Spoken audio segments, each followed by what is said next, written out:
Every great creative work stands on the shoulders of giants. Welcome to RetroInspection, where we examine and find out where the things we love today came from. So listen, the longevity of this novel is, I can almost not think of anything. Obviously we've enjoyed things like Jekyll, Yeah. but the sheer longevity of this novel and its influence is astounding. You can go to Orlando, Florida today with the opening of Epic Universe and go to their monsters land basically and see Bram Stoker's work writ in animatronic, in concrete, in steel, and Sure. rides and games. It's amazing how much this has impacted our culture, and all the things you talked about in the book about garlic and those kinds of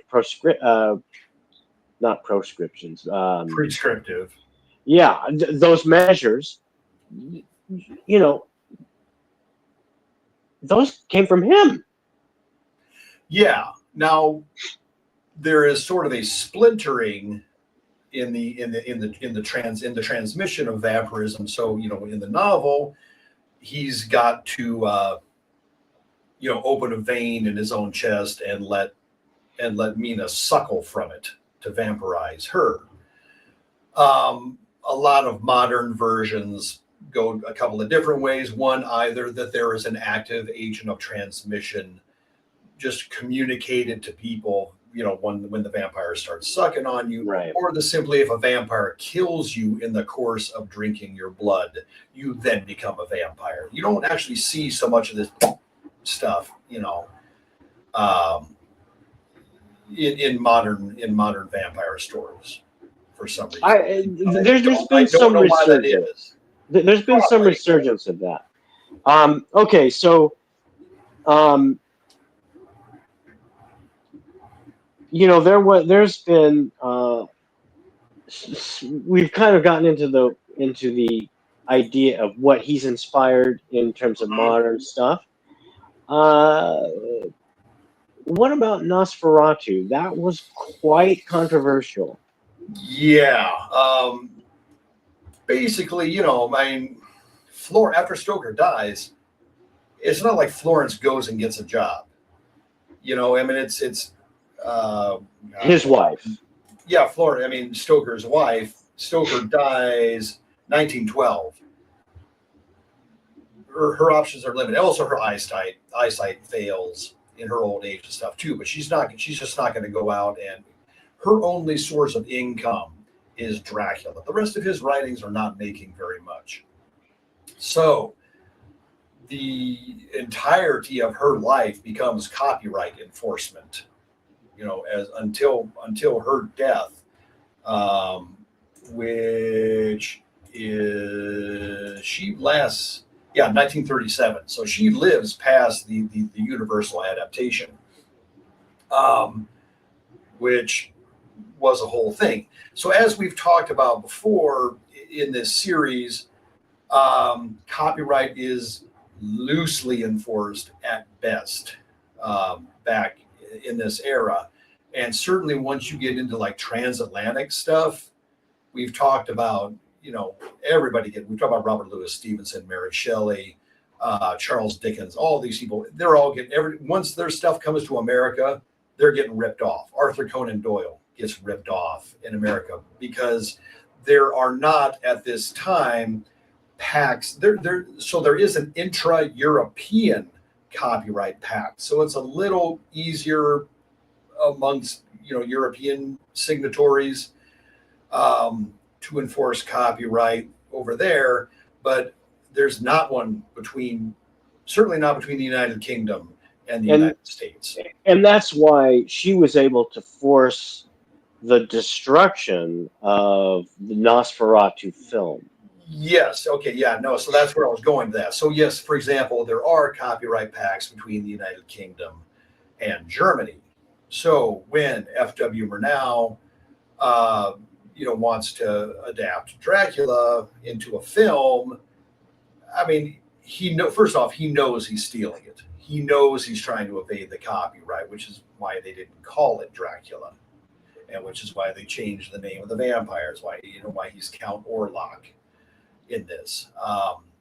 But it's interesting because Dracula in this novel is like looks normal, more or less. I mean, he's pallorous and that kind of stuff. But he's not presented. But he's not quite handsome. But they talk Yeah, about his aquiline nose, and yeah. he's regal looking. I think He's not a physical monster. right. And actually, you notice the thing he's presented as a much older man when he's in his castle because he's not eaten much then. Mm-hmm. But he becomes younger once he eats everybody on the Demeter on the way over. Because Harker sees him Yeah. as a much younger man, doesn't quite Yep. understand who he's looking at, and then is shocked at the recognition of who he is. Yes. Yeah. And so as he continues to eat people in London, he's able to maintain that appearance.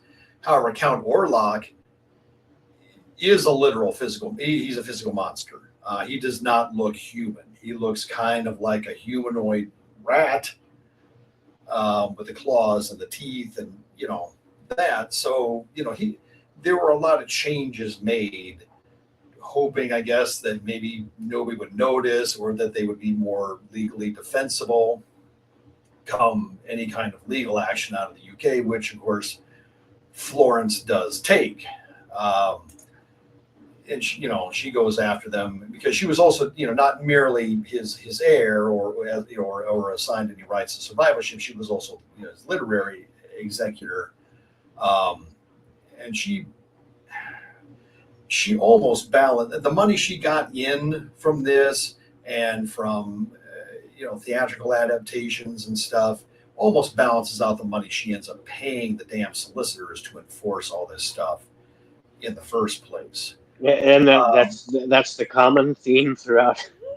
Yeah, she gets along, but she doesn't actually net a whole hell of a lot from any of this. So yeah, as part of a condition, supposedly all prints of Nosferatu are destroyed. Well, of course, once a thing, even in the 1920s, when something escapes out into the wild, you're never going to round up all of those. She ends up having to chase somebody down in Paris who comes up with a print and starts exhibiting. Somebody gets a print in New York, starts exhibiting it. She's got to chase them down. So it's whack-a-mole for the rest of her life legally.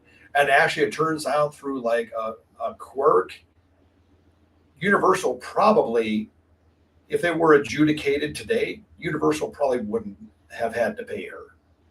Like, subscribe, repost, share everywhere. To see what else we're up to, visit xynobooks.com, xenobooks.com.